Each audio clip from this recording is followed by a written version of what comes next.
Assalamualaikum warahmatullahi wabarakatuh. Waalaikumsalam warahmatullahi wabarakatuh. Alhamdulillahirabbil alamin wassalatu wassalamu ala asrofil anbiya'i wal mursalin wa ala alihi wa sahbihi ajmain. Amma ba'du. Alhamdulillah, selamat datang yang pertama Bapak Ustadz Rahmat Ramadana. Terima kasih sudah hadir di tengah-tengah kita, Pak, untuk memberikan tausiahnya pada malam hari ini. Sama-sama. Kemudian juga terima kasih kepada Ketua Takmir Masjid Al-Muhtadin, Bapak Ustadz Ahmad Muhaimin. Terima kasih pada host kita, Pak Erik Hadi Saputra, yang sudah menyediakan tempat untuk kita bisa belajar bersama. Terima kasih kepada semua peserta. Di sini ada Pak Kustiaman, Pak Saiful, Pak Galaksi ini siapa ya?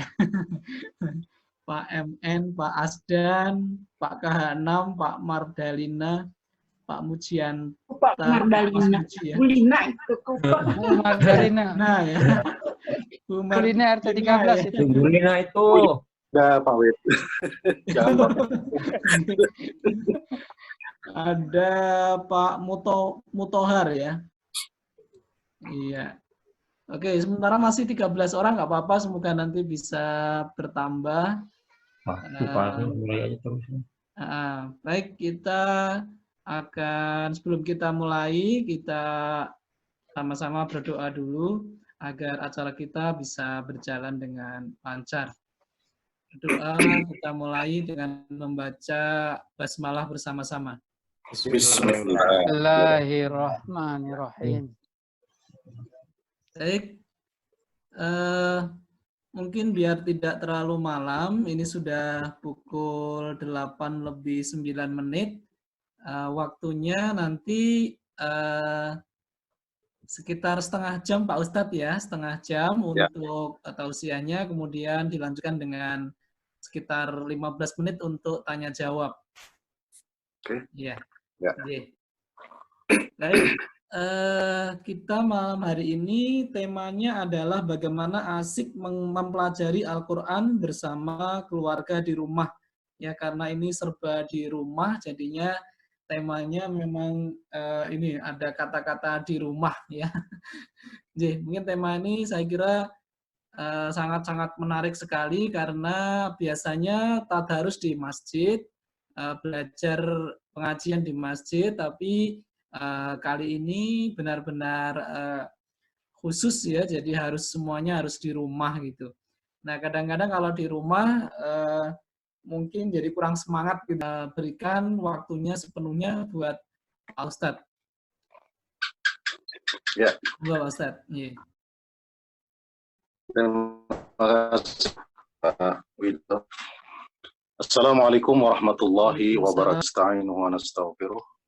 Wa na'udzu billahi min syururi anfusina wa min sayyiati a'malina may yahdihillahu fala mudilla lahu wa may yudlil fala hadiyalah. Asyhadu an la ilaha illallah wahdahu la syarika lahu wa asyhadu anna Muhammadan abduhu wa rasuluh. Allahumma salli wa sallim wa barik ala sayyidina Muhammad wa ala ali sayyidina Muhammad kama sallaita wa sallamta wa barakta ala sayyidina Ibrahim wa ala ali sayyidina Ibrahim fil alamin innaka Hamidum Majid. Alhamdulillah, marilah kita panjatkan puji syukur kepada Allah Subhanahu wa taala yang telah melimpahkan berbagai macam kenikmatannya kepada kita sekalian, terutama nikmat Islam, ihsan, serta kenikmatan yang bersifat lahiriah maupun kenikmatan yang bersifat batiniah. Kemudian salawat, salam, serta berkah semoga senantiasa Allah limpahkan kehadirat Nabi kita, Rasul, Imam dan Teladan kita Muhammad Sallallahu Alaihi Wasallam, serta seluruh keluarga, keturunan para sahabat-sahabat beliau, dan juga semoga Allah senantiasa melimpahkan rahmat, ampunan, hidayah, berkah, pertolongannya, dan berkahnya kepada kita sekalian, keluarga kita, serta seluruh kaum mukminin, mukminat, muslimin, muslimat, dimanapun mereka berada. Allahumma amin. Bapak, Ibu-Ibu yang dirahmati oleh Allah Subhanahu wa Ta'ala, sebenarnya ini kajian lanjutan kita pada malam pertama bulan Ramadan yang lalu. Nah, di sini ada satu suplemen yang sangat kita butuhkan ketika kita berada di rumah saja, yaitu yang ketiga baca Al-Quran atau membaca Al-Quran. Seperti yang sudah saya kemukakan pada malam pertama bulan Ramadan, ada penelitian dalam karya ilmiah remaja tentang pengaruh suara terhadap pertumbuhan kecambah dari kacang hijau. Nah, jadi masing-masing kecambah itu ditaruh dalam gelas, kemudian dibunyikan suara pada pagi hari, siang, dan sore hari. Jadi di 3 waktu. Ada kecambah yang dibacakan Al-Quran, kemudian ada yang diperdengarkan dengan musik klasik, kemudian ada musik dangdut, ada juga musik rock. Hasilnya sungguh sangat mengejutkan. Suara bacaan Al-Quran itu berpengaruh paling besar pada pertumbuhan kecambah. Lalu kemudian musik klasik, selanjutnya musik Melayu atau musik dangdut. Sedangkan musik rock hampir tidak berpengaruh pada pertumbuhan. Ya mungkin stres karena hentakan musiknya terlalu menghentak. Nah ini menjadi suatu yang menarik bagi kita, artinya penelitian ini mengingatkan kepada kita bahwa pertumbuhan kecambah yang dibacakan Al-Quran jauh lebih panjang pertumbuhannya daripada kecambah yang tidak dibacakan Al-Quran. Artinya bacaan Al-Quran ini sangat berpengaruh positif pada lingkungan kita di sekitar, dimanapun kita beraktivitas. Nah, maka jika ada kita membaca Al-Quran di suatu tempat, baik itu di rumah kita terutama, kemudian di kantor kita, dimanapun kita beraktivitas, tentu ini akan membawa pengaruh yang sangat positif dalam kehidupan kita. Sedangkan rumah, kata Rasulullah, jangan jadikan rumah-rumah kalian seperti kuburan. Lalu sahabat bertanya, kok bisa rumah itu tempat tinggal, kok bisa menjadi seperti kuburan? Karena di rumah itu tidak dibacakan Al-Quran, tidak dipakai untuk sholat-sholat sunat. Maka porsi rumah, hak rumah adalah, nah ini perkara hak. Mungkin selama ini, ya maaf nih, selama ini kita tidak memberikan haknya kepada rumah. Maka Allah turunkan COVID-19 ini agar kita lebih banyak di rumah, lebih banyak bermuhasabah diri, lebih banyak melakukan sholat-sholat sunat di rumah, lebih banyak membaca Al-Quran di rumah, hingga rumah kita bercahaya dan tidak menjadi seperti kuburan. Ya, kalau kita mau telaah bahwa kuburan itu sesuatu yang mungkin menakutkan bagi sebagian orang. Bagaimana kalau kita tidur di tengah-tengah kuburan misalnya? Atau kita beraktivitas, makan, minum di tengah kuburan. Kira-kira ini sesuatu yang menyenangkan atau tidak? Itu bisa kita bayangkan.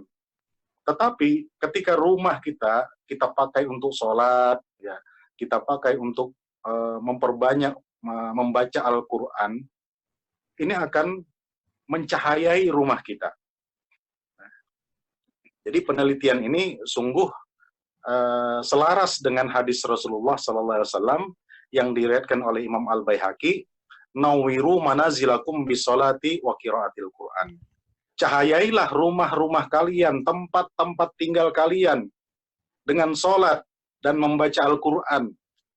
Ya, kalau dalam kondisi kita tidak ada wabah, kita bisa bebas keluar rumah, ya bagi laki-laki hak untuk sholat fardu adalah di masjid tentunya.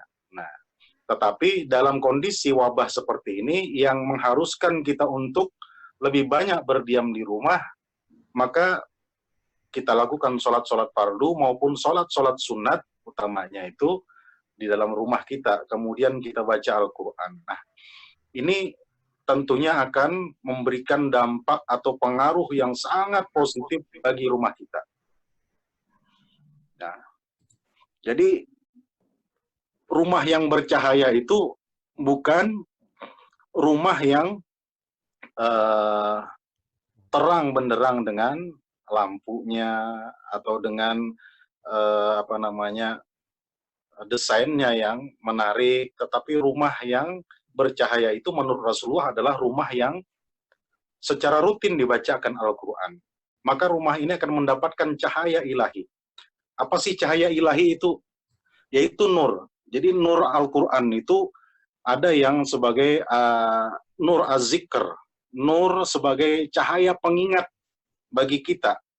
Sehingga kita selalu diingatkan oleh Allah tentang hal-hal yang baik, mana yang buruk, mana yang bermanfaat, mana yang mudarat, mana yang layak atau tidak layak, mana yang terpuji dan tercela. Maka nur az-zikr ini akan menerangi rumah dan penghuni di dalamnya. Kemudian nur syifa, cahaya penyembuh dari Allah. Nah, orang-orang yang tinggal di dalam rumah itu senantiasa merasakan kesehatan jasmani maupun kesehatan rohani yang sangat prima, yang sangat baik. Nah, ini dampak yang luar biasa dari Al-Quran. Nah, jadi mungkin selama puluhan tahun kita hidup, atau bahkan rumah kita jarang sekali, sedikit sekali porsinya untuk kita bacakan Al-Quran. Maka saya mengambil hikmah dari peristiwa pandemi COVID-19 ini. Kita diajak kembali oleh Allah agar, yuk mari kita terangi rumah kita, cahayai rumah kita dengan bacaan-bacaan Al-Quran.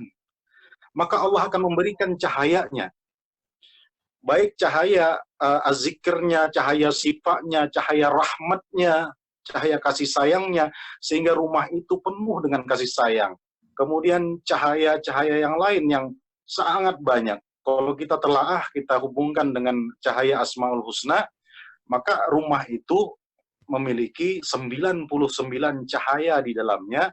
Nah, kemudian kalau kita telusuri, baik melalui huruf-hurufnya, kemudian ayat-ayatnya, kalimat-kalimatnya, juznya, kemudian surah-surahnya, maka ini akan memberikan pencahayaan yang sangat luar biasa bagi rumah kita. Nah, sebaliknya, rumah yang tidak dibacakan Al-Quran, tidak digunakan untuk sholat, maka rumah ini memiliki aura yang sangat gelap, meskipun di rumah itu dipasang lampu yang terang benderang. Namun aura rumah dan hati penghuninya ini yang gelap. Jadi bukan rumahnya yang gelap, tetapi ruangan hati yang gelap. Ketika ruangan hati itu gelap, akan berdampak kepada pola pikir seseorang menjadi gelap. Kemudian berdampak pada sikap, perilaku, bahkan tindakan seseorang dalam rumah tersebut. Lalu orang itu gampang sumpah, tidak betah di rumah, dan sedikit sekali kebaikan dalam rumah itu menurut Rasulullah SAW. Jadi rumah yang dicahayai oleh Al-Quran, kalau kita mengikuti saran daripada Rasulullah SAW, sinarilah cahaya rumah kalian dengan sholat dan bacaan Al-Quran, maka banyak kebaikan-kebaikan yang hadir dalam rumah itu. Maka ini sangat penting suplemen ini bagi kita agar kita bisa melakukan aktivitas di rumah itu tidak bertambah sedih. Ada orang yang sedih karena apa? Syahwat untuk melakukan perjalanan itu sangat kuat, untuk jalan itu sangat kuat.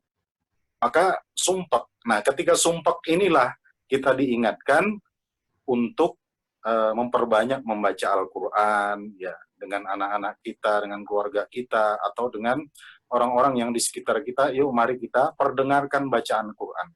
Kita mendengarkan bacaan Al-Quran saja mendapatkan rahmat, apalagi kita membacanya. Maka satu huruf itu satu kebaikan, dan satu kebaikan itu dilipat kalikan 10 kebaikan sampai tidak terhingga.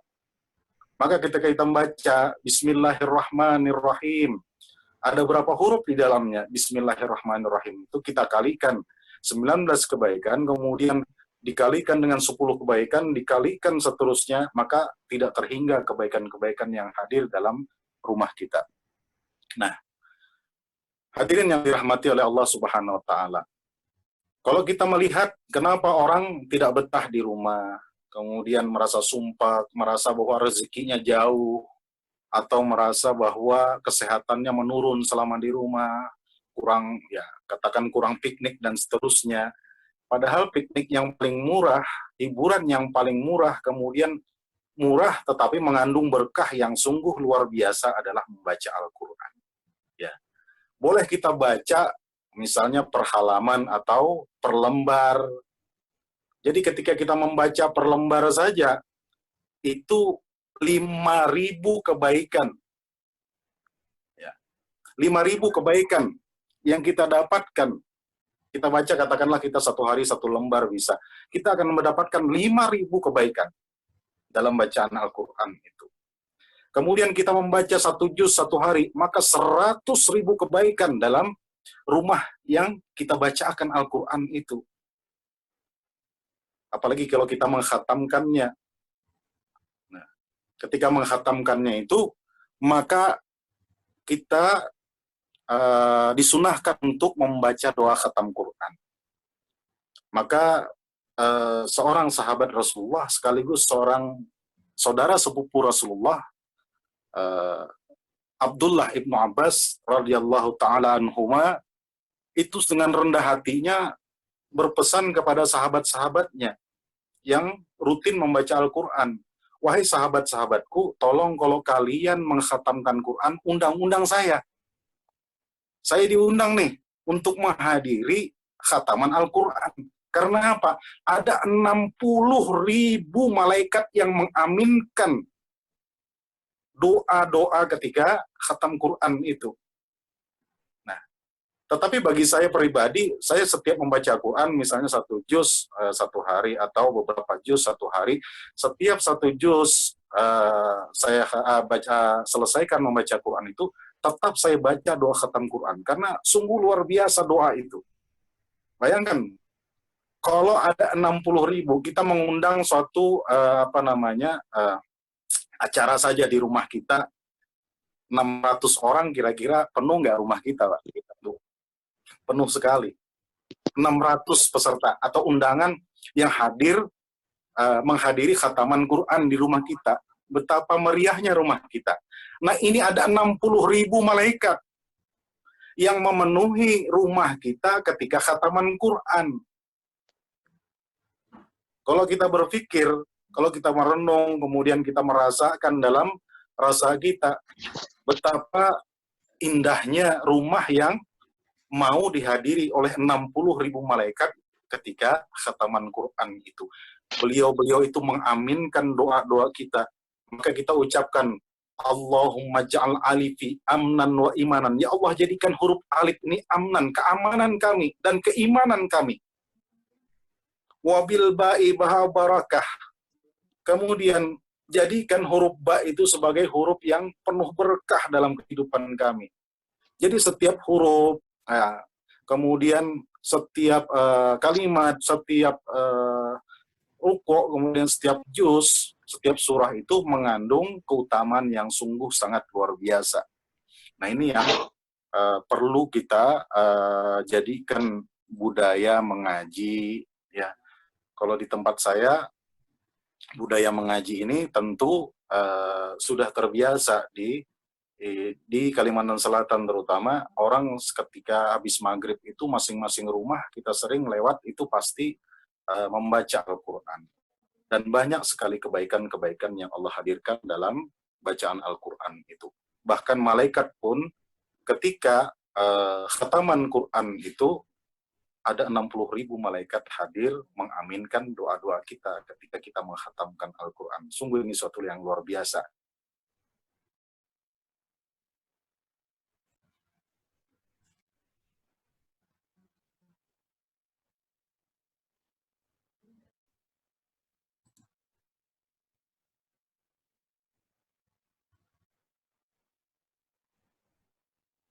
Suaranya hilang ya? Suaranya kayaknya hilang nih. Mungkin sinyalnya mungkin. Halo Pak Ustadz.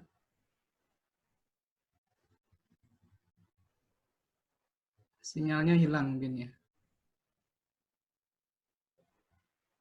Sambil nunggu beliau, Ustadz Muhaimin mungkin menunggu, mungkin beliau mau masuk lagi, Ustadz Wid. Iya, iya. Baik.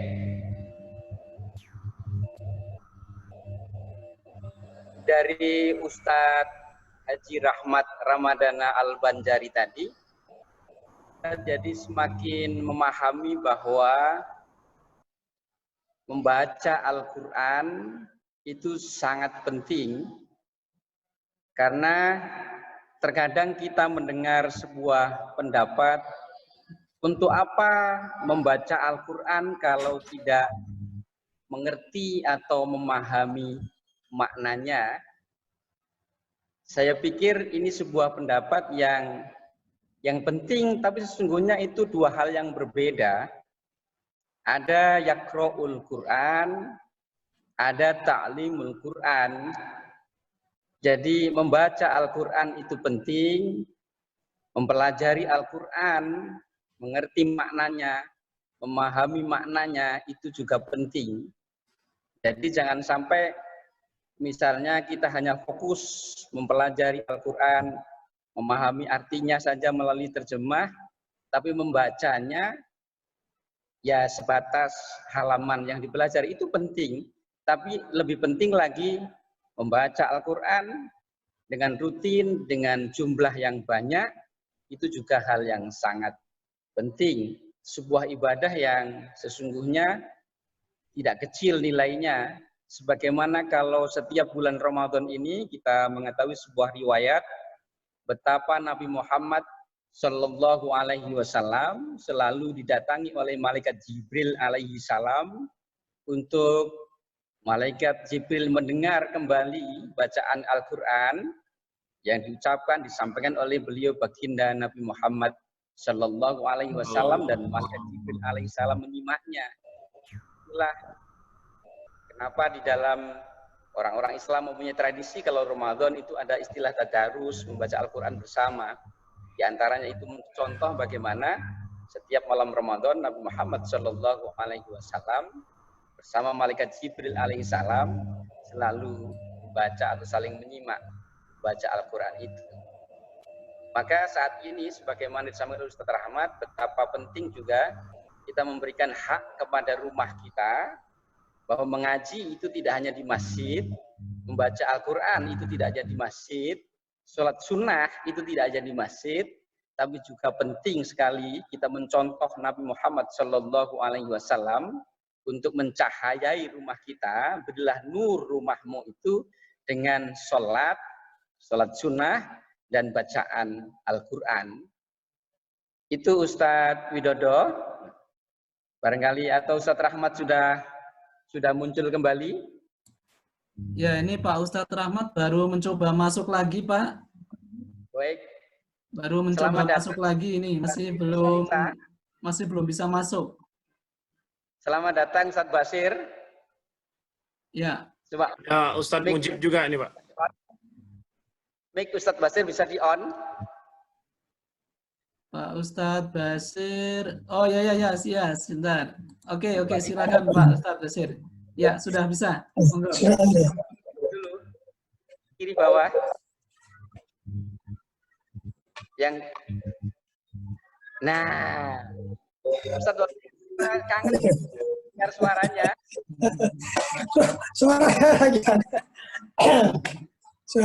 Suaranya lagi serak-serak. Ustadz Basir bisa menambahkan, Ustadz? Monggo, saya mana dulu?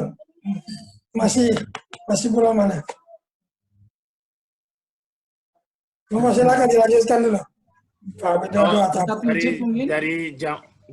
Dari jamaah ada yang mau bertanya, nanti bisa di sini ada Ustadz Abdul Mujib, ada Ustadz Basir, ada Ustadz Muhaimin. Mungkin dari jamaah ada yang mau bertanya, dipersilakan Bapak Ibu. Monggo, silakan. Pak Saiful, silakan kalau ingin ada yang ditanyakan.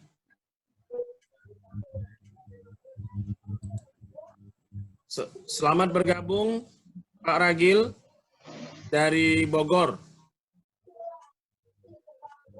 Terima kasih, Pak. Ini Pak Tukio juga masuk nih. Selamat datang Pak Tukio.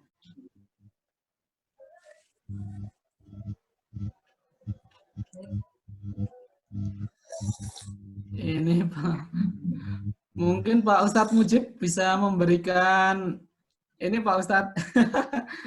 Monggo ini sambil menunggu Pak pembicaranya Ya, belum bisa saya masuk. tadi agak terlambat baru masuk terus langsung tidak ada suara dari Tidak ada suaranya. Rahmat. Temanya apa? Al-Quran ya? J, bagaimana mempelajari Al-Quran dari rumah?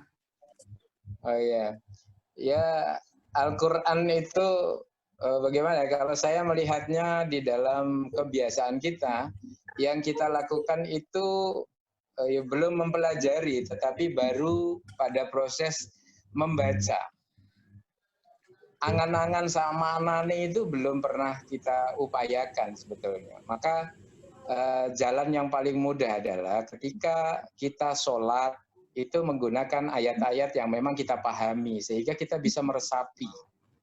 Tidak berusaha untuk membaca yang panjangnya atau berusaha mengejar target untuk hatamnya, akan tetapi bagaimana kita mengangan-angan, mempelajari. Tadarrus itu kan berusaha untuk mempelajari konteksnya. Ini yang belakangan ini saya sedang gelisahkan adalah ketika membaca Al-Baqarah 183, 184.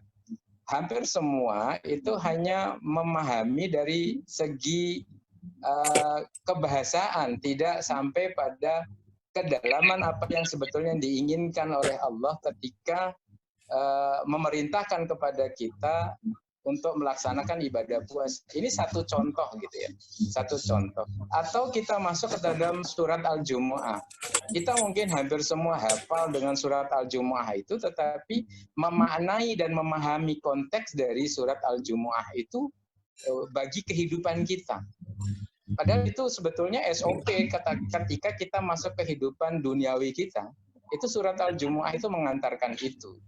Maka saya berpikirnya begini, mari kita mempelajari Al-Quran, tetapi tidak hanya membaca, tetapi juga memahami apa yang menjadi konteks yang ingin disampaikan, pesan dari ayat-ayat itu. Ini Al-Ustadz sudah on kembali, Pak Widodo? Belum bisa masuk ini Pak Ustadz. Sudah. Sudah kelihatan itu? Oh sudah. Oh iya sudah. Monggo Pak Ustadz Ramadan. Iya. Tadi diselingi dulu. Ya, baik. Jadi ketika kita sambung, ketika kita membaca tetapi belum tahu artinya, itu sudah mendatangkan pahala. Jadi yang Allah ukur adalah kemauan kesungguhan kita untuk membaca. Karena perintah pertama dari Al-Quran itu adalah Iqra, bukan ihfaz atau yang lainnya. Bukan menulis, bukan menghafal, tetapi membaca. Ingat, ini yang harus kembali kita baca. Ketika kita membaca, maka ada sesuatu yang hadir dalam bacaan-bacaan kita itu. Nah, apalagi kita paham artinya dan mengamalkan konteks daripada Al-Quran itu akan mendatangkan ketentraman hati, baik yang membaca maupun yang mendengar. Nah, kemudian energi daripada huruf-huruf itu sendiri itu sangat menyentuh kepada jiwa kita, hati kita. Maka orang menjadi bersemangat dalam beribadah, semangat dalam mencari rezeki yang halal, semangat dalam bersosialisasi yang mendatangkan kebaikan dalam kehidupan ini menjadikan semangat. Jadi huruf-huruf ini kalau kita telah dalam kehidupan kita, maka ketika kita membaca huruf alif yang pertama dari ayat yang pertama dengan huruf alif dari kalimat-kalimat atau ayat-ayat yang lain, ini sudah berbeda maknanya dalam kehidupan kita. Nah, tetapi pada prinsipnya bahwa ketika kita mengatakan alif, ada apa sih dalam alif itu? Alif ini yang dapat melunakkan, melembutkan hati kita, menyatukan hati-hati orang beriman itu dengan huruf alif ini. Maka alif ini yang menyusun kita menjadi suatu kekuatan yang sungguh dahsyat luar biasa. Ini baru satu huruf yang kita telaah dalam Al-Quran. Nah, metode membaca dalam Al-Quran itu ada 3 metode membaca yang Allah terapkan sesuai dengan SOP-nya. Ada yang dikatakan perintahnya Iqra dengan qara'a, membaca, kemudian dengan rotala, kemudian dengan tala, ini memiliki makna energi yang berbeda. Kalau kita membaca qiraah dengan membaca, ini harus dengan pemahaman terjemahnya, kemudian tafsirnya, kemudian informasi-informasi yang positif yang bisa kita ambil daripada bacaan yang kita baca tadi daripada Al-Quran itu. Ini dengan qiraah. Jadi perintahnya iqra. Jadi membaca itu tidak harus ada huruf dengan qiraah tadi. Jadi membaca fenomena-fenomena yang terjadi di alam semesta ini, maka ketika Rasulullah SAW ayat itu pertama dibaca, iqra ya Muhammad, bacalah wahai Muhammad, kata Jibril, ma'ana biqari, apa yang bisa saya baca? Jadi bukan berarti Nabi itu buta huruf. Saya tidak setuju dengan kata-kata buta huruf. Karena Nabi itu bukan buta huruf, tetapi kata-kata ummi itu orang yang hanya pandai berbahasa dengan bahasa ibu, yaitu bahasa nurani. Maka banyak penceramah-penceramah, oh Rasulullah itu buta huruf. Saya tidak setuju. Karena kata-kata ummi itu orang yang pandai berbahasa dengan bahasa ibu, yaitu bahasa kolbu, bahasa nurani ini. Nah itulah bahasa Quran. Dia akan menyentuh nurani ini, menyentuh bahasa ibu ini, maka menjadi ummi lah. Maka bergetarlah. Maka Rasulullah ketika zammiluni, selimiti aku ya Khadijah. Bergetar Rasulullah ketika perintah itu turun pertama kali. Nah, apakah kita mampu membaca dengan bacaan seperti itu, mengumpulkan informasi-informasi yang baik dalam kehidupan kita? Nah, kemudian rotala, warattilil Qur'ana tartila, bacalah Quran itu secara tartil, baik makharijul hurufnya, baik tajwidnya, kemudian dengan lagunya kita baca, maka ini menjadi wirid bagi kita. Sebaik-baik membaca Al-Quran, kata Rasulullah, sejumat khatam atau seminggu sekali khatam. Bahkan sahabat Abdullah bin Umar itu sampai minta izin, ya Rasulullah, saya masih mampu lebih daripada itu. Maka tidak boleh kurang daripada 3 hari kau khatamkan Al-Quran, kata Rasulullah. Nah, ada orang-orang yang bahkan Syekh Jabir saja, ya, yang kita kenal di televisi, Syekh Jabir itu yang saya tahu, saya pernah berbicara dengan beliau, berapa kali antum mengkhatam Quran dalam 1 bulan? Apa kata beliau? 1 hari 1 kali khatam. Beliau mengkhatamkan Quran. Sungguh luar biasa. Luar biasa. Orang yang mampu mengkhatamkan Quran 1 kali 1 hari, ini sungguh luar biasa. Maka menjadikan perasaannya, pola berpikirnya, cara memandangnya, kemudian sikap perilaku, bahkan tindakannya menjadi Qur'ani. Nah ini yang patut kita contoh, bagaimana kita menjadikan Quran itu tidak hanya sekedar kita baca. Tidak sekedar kita baca, tetapi juga menjadikan huruf-huruf, kalimat-kalimat, ayat-ayat yang kita baca itu punya saya nih menjadi bermakna. Ya. Nah. Bisa terdengar Pak suaranya? Yang lain. Bisa, Pak. Oh, gitu. Bisa. Jelas. Jadi, nah itu. Jadi rotala, jadi cara murotal itu kita mengkhatamkan berapa kali dalam 1 bulan, boleh 1 kali dalam 1 bulan. Ada yang 4 kali dalam 1 bulan, ada yang bahkan 30 kali. 30 kali dalam 1 bulan. Dia membaca dengan cara murotal. Kemudian dengan tala, tala ini memiliki energi untuk penyembuhan. Maka yatlu alaihim ayatihi, bacakan. Nah, fungsi kita sebagai orang yang dibacakan Al-Quran itu, lebih banyak kita mendengar Quran itu, bacaan Al-Quran itu, maka dengan tala. Jadi kadang-kadang kita juga banyak membaca, tapi kurang mendengar bacaan. Jadi harus ada timbal balik. Ya. Banyak orang yang membaca, tetapi sedikit sekali orang yang mendengar bacaan. Maka tala ini posisi kita adalah lebih banyak menerima bacaan-bacaan dari luar. Nah, sehingga apa? Ini akan menggugah hati kita. Yatlu alaihim ayati. Yang pertama, ketika ayat itu dibacakan, kita mendengar ada ayat dibacakan. Wa yuzakkihim. Allah, bacaan tadi berfungsi untuk mensucikan kita. Nah, mensucikan kalbu kita dari perasaan-perasaan negatif, dari suuzon baik kepada Allah maupun kepada makhluknya. Kemudian mensucikan dari segala sesuatu yang negatif yang tentunya dapat mengganggu keimanan kita. Jadi ketika itu kita harus lebih banyak mendengar bacaan-bacaan dari luar, dari orang-orang yang ada di sekitar kita. Jadi kita harus banyak juga mendengarkan. Selain kita membaca, juga harus banyak kita mendengarkan bacaan-bacaan tadi. Nah, inilah 3 metode membaca yang Allah terapkan dalam Al-Quran yang ini menuntut kita untuk menerapkan dalam kehidupan kita sehari-hari. Jadi ketika kita membacanya dengan qiraah, maka kita lebih banyak mengumpulkan informasi-informasi penting dalam kehidupan kita, untuk masa depan kita, apa yang harus kita lakukan, apa yang tidak harus kita lakukan, apa yang bisa kita lakukan, apa yang tidak bisa kita lakukan, maka kita harus banyak membaca Quran itu beserta tafsirnya, takwilnya, dan informasi-informasi yang penting dalam kehidupan kita, demi masa depan kita, bukan hanya di dunia tapi di akhirat.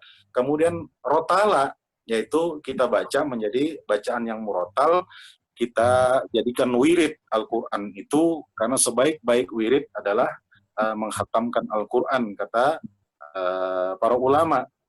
Jadi ada yang seminggu atau sejumat mereka menghatamkan, bahkan ada yang 3 hari, bahkan ada yang 1 hari mereka menghatamkan Al-Quran. Ini sungguh sangat luar biasa, dan tentunya mereka sangat akrab dengan 60.000 malaikat yang Allah hadirkan, Allah turunkan ketika bacaan Al-Quran itu dikhatamkan, mendoakan orang yang sedang menghatamkan Al-Quran itu.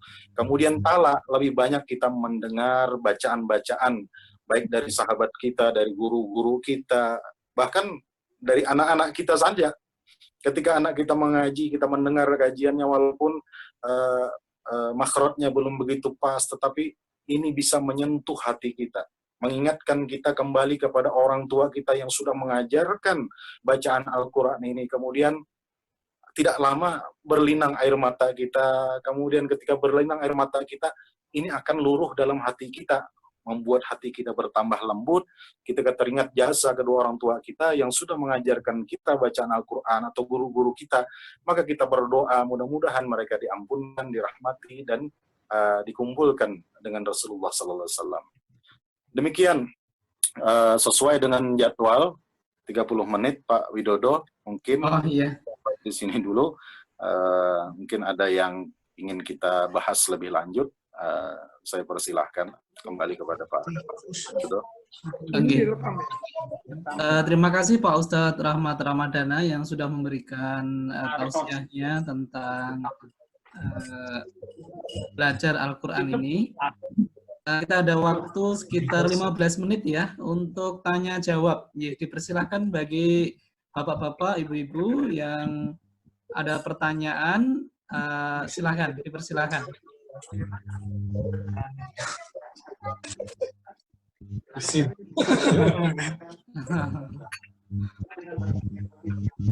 Monggo.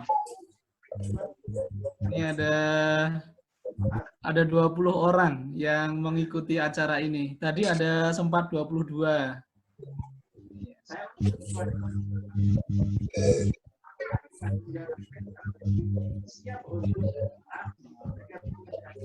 Sebentar. Ini kok nggak bisa semua ya? Pak Erik mana nih Pak Erik ya? Ya, gimana, Seth? Ya, Pak Erik ini kok unmute semua ya? Sudah saya unmute all, tapi masih mute semua. Enggak kok, itu delay aja, Seth. Itu delay jaringan aja. Oh, jaringan ya? Ya, delay aja, delay jaringan. Ya. Oh, kalau udah ngeklik, tunggu aja 5 detik, 10 detik, nanti akan aktif semua. Ya. Iya.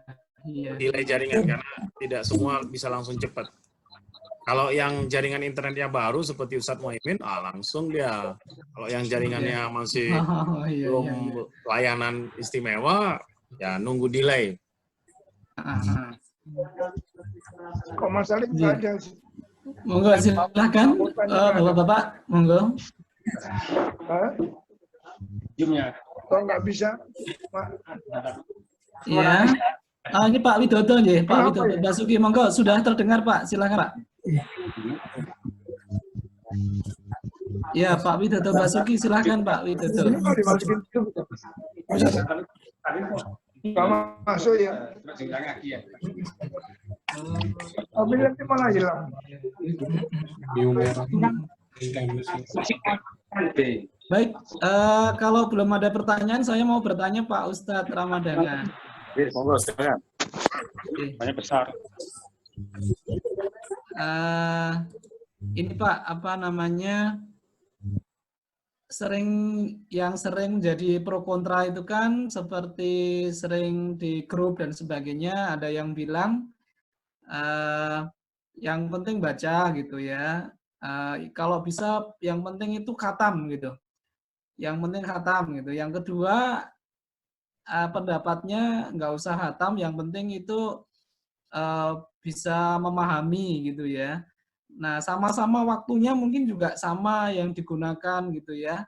Yang satu pengennya cepat khatam, yang satu pengennya belajar gitu ya, memahami arti, tafsir, dan sebagainya. Nah, kalau menurut Pak Ustadz ini bagaimana ini Pak? Ya, baik Pak. Semua pendapat itu benar menurut porsinya masing-masing. Jadi makanya tadi kalau kita memahami ada 3 cara membaca tadi, maka kita akan tahu posisinya masing-masing. Apakah kita dengan qira'a, ataukah dengan rotala atau tala? Nah ini, jadi tergantung kita. Tergantung kita. Semua benar, pernyataan itu semua benar. Tidak saya bantah. Tetapi apakah kita membacanya dengan qira'a, kita memahami dengan tafsirnya, takwilnya, kemudian informasi-informasi penting, baik berkaitan dengan teknologi, baik berkaitan dengan medis misalnya, dan banyak diteliti oleh ilmuwan-ilmuwan, dan ini mengantarkan mereka beriman kepada Allah, beriman kepada Rasulullah tentunya, dengan metode qira'a tadi. Nah, kemudian ada yang rotala, mereka murotal bacanya, mereka dibaca saja murotal, walaupun mereka tidak memahami artinya, tapi mereka mengkhatamkan, misalnya mereka punya jadwal mengkhatamkan, misalnya sejumat khatam, atau seminggu khatam, atau sebulan sekali khatam. Nah ini dengan rotala. Ada orang yang ingin ketenangan untuk kesehatan dan seterusnya, atau metode ruqyah segala macam, itu menggunakan tala. Jadi tala membaca. Jadi dibacakan, lebih banyak mendengarkan bacaan. Atau dia membaca untuk dirinya, untuk meruqyah dirinya sendiri, memberikan ketentraman bagi dirinya sendiri, maka dia tadaburi bacaan Al-Quran itu, dia resapi menjadi suatu sifat bagi dirinya. Jadi saya rasa perbedaan pendapat itu kalau kita kembalikan kepada SOP daripada Allah, bagaimana standar operasional prosedurnya, bagaimana cara membaca yang ditetapkan oleh Allah Subhanahu wa taala, maka saya kira tidak menjadi perbedaan pendapat yang tidak ada jalan keluarnya, semua ada. Ya. Jadi bukan yang penting khatam Quran, tapi mengkhatamkan Quran itu penting. Ingat bahasa psikologi bahasanya. Kadang-kadang yang penting baca, berarti orang ini asal-asalan membaca. Tapi membaca Al-Quran itu penting, maka dia akan perhatikan makharijul hurufnya, dia akan perhatikan tajwidnya. Berbeda dengan orang yang penting baca. Hati-hati. Ucapan ini sangat-sangat berbeda. Orang yang mengatakan membaca Al-Quran itu penting, maka bacaannya dia perhatikan. Orang yang mengatakan yang penting khatam Quran, dia tidak begitu mentadaburi Al-Quran itu, tidak menjadi suatu energi apa-apa, hanya sekedar formalitas bacaannya. Tetapi orang mengatakan bahwa mengkhatamkan Al-Quran itu penting, karena apa? Dia tahu kepentingan-kepentingan yang Allah berikan dalam bacaan itu, maka menjadi transformasi dalam dirinya. Demikian. Baik. Ya, terima kasih Pak Ustadz Ramadana. Ya, baik. Silakan Bapak-bapak, Ibu-ibu yang ingin bertanya lagi. Masih ada waktu sekitar 8 menit.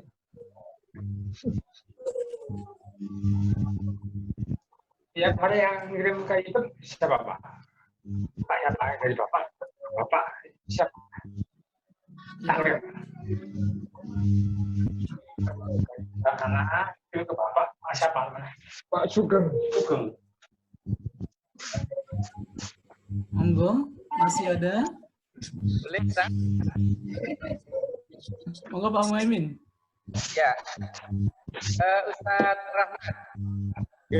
Nama Widodo kok banyak banget. Ada dua Widodo. Al-Quran bukan hanya sebagai sumber hikmah, sehingga kita penting untuk memahami maknanya dan sebagainya, tapi Al-Quran sesungguhnya adalah juga kita butuh. Nah, Al-Quran sebenarnya belum lakukan dibaca dengan adab yang baik. Mungkin pertama bisa menyampaikan kepada kami terkait dengan adab membaca Al-Quran ini. Ini yang bertanya lebih tahu daripada ditanya.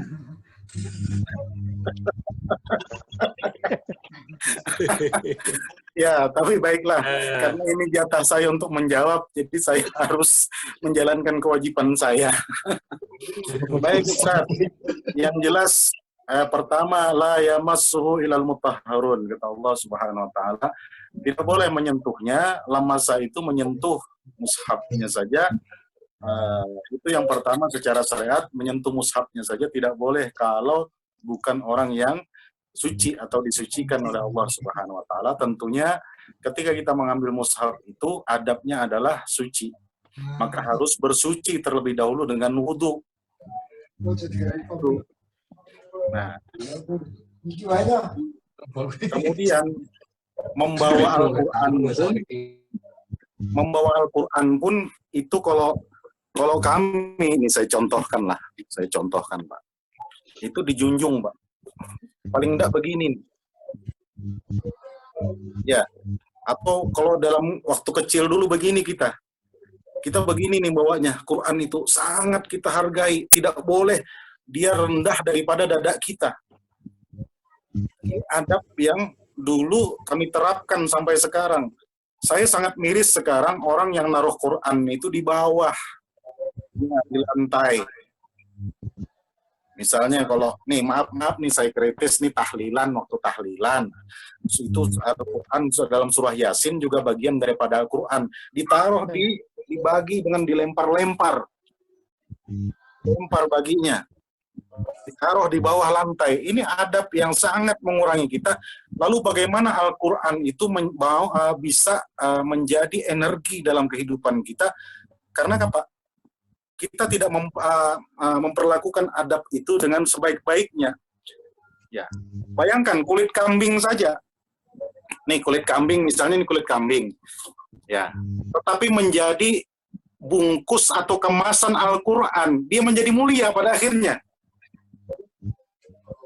Kalau ini asalnya dari kulit kambing, nah orang lihat kambing itu tidak mandi akan tutup hidungnya. Tetapi kalau dia sudah disamak menjadi sampul Al-Quran, maka akan dicium oleh orang. Betapa mulianya yang berdekat-dekatan dengan Al-Quran. Kulit kambing yang disamak saja, yang tadi mengatakan bau tidak pernah mandi, kemudian disamak menjadi sampul atau cover daripada Al-Quran itu menjadi mulia. Nah, apalagi kita yang menetapkan adab-adab itu terhadap Al-Quran. Bagaimana cara kita membawanya, bagaimana kita cara menjunjungnya, kemudian dalam kondisi suci bersih, kemudian kita membacanya menghadap kiblat. Ya, ini suatu adab-adab yang jarang atau seringkali kita abaikan, padahal ini berdampak besar dalam kehidupan kita. Nah itu Ustaz. Ini cara membawa, cara memegang, cara menjunjungnya saja, kadang-kadang menaruhnya saja orang abai sekali terhadap adab-adab ini. Nah, jadi belum lagi adab-adab yang lain. Ini yang perlu kita terus tumbuhkan kebiasaan kita, bukan hanya sekedar itu kan kertas, itu kan baca ini. Coba kalau kita ingat perjuangannya Rasulullah mengumpulkan Al-Quran yang ditulis di kulit-kulit kambing, di pelepah-pelepah kurma, kemudian dikodifikasi oleh Sayyidina Utsman bin Affan radhiyallahu ta'ala anhu. Bagaimana jasa-jasa beliau itu yang kita ingat, itu sajalah. Jadi jangan, wah itu kan hanya sekedar tulisan, sekedar cetakan. Ya, ini yang harus kita hilangkan penyepelean terhadap mushaf Al-Quran gitu. Ya. Baik. Terima kasih. Oke. Baik, terima kasih Pak Ustadz Ramadana dan atas pertanyaan Pak Muhaimin tadi, nggih. Baik, masih ada 2 menit ini, Pak. Mungkin ada pengumuman dari Takmir, Pak Muhaimin? Oh, pengumuman bahwa insya Allah mulai tanggal 15 Ramadan besok, remaja Islam Masjid Al-Muhtadin membantu Takmir untuk dalam penerimaan zakat, fidyah, sedekah, infak. Oh, baik. Mulai penutup sedikit Pak Widodo. Ya. Ramadan di rumah ini saat yang tepat membuat rumah kita makin bercahaya, betul. Jadi dengan bacaan Quran tadi, ini kesempatan kita. Jadi jangan bersedih. Kita tidak bisa tadarusan ramai-ramai di masjid atau di musola. Jangan sedih, karena di mana saja pahalanya sama. Insya Allah sama, barakah dan keutamannya sama. Bila diniatkan semata-mata mengharap ridha dan cinta Allah terhadap bacaan Al-Quran tadi, maka sudah saatnya kita membuat rumah kita semakin bercahaya dengan bacaan-bacaan Quran, sehingga banyak kebaikan-kebaikan yang Allah turunkan di rumah di mana kita bertempat tinggal dan beraktivitas di dalamnya itu. Demikian, mudah-mudahan ini bermanfaat. Akhirul kalam, billahi taufiq wal hidayah. Assalamualaikum warahmatullahi wabarakatuh. Waalaikumsalam warahmatullahi wabarakatuh. Ya, alhamdulillah pas ini Pak, ya jam 9 kita sudah menyelesaikan acara ini. Terima kasih pada Pak Ustadz Ramadana dan terima kasih kepada Pak Ketua Takmir, Pak Erik, host kita, Pak Ustadz yang lain.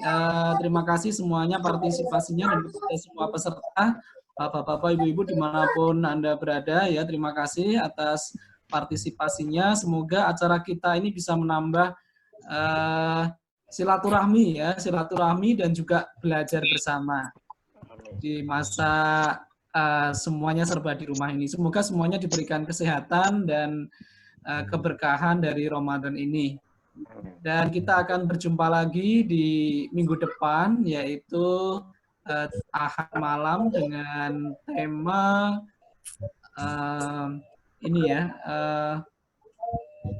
Ramadan membersihkan sifat-sifat buruk dan mendatangkan sifat-sifat yang baik, yang akan diisi oleh Bapak Ustadz Bapak Abdul Mujib, teman, ya. Baik, Bapak sekalian, mungkin itu yang bisa saya sampaikan. Mungkin ada tambahan dari Pak Erik ataupun Pak Muhaimin ataupun yang lain? Cukup, Ustaz. Cukup, ya? Baik, kalau cukup kita sama-sama akhiri dengan membaca hamdalah bersama-sama. Alhamdulillahirrahmanirrahim. Ya, terima kasih. Kurang lebihnya mohon maaf. Billahi taufiq wal hidayah. Wassalamualaikum warahmatullahi wabarakatuh. Waalaikumsalam warahmatullahi wabarakatuh.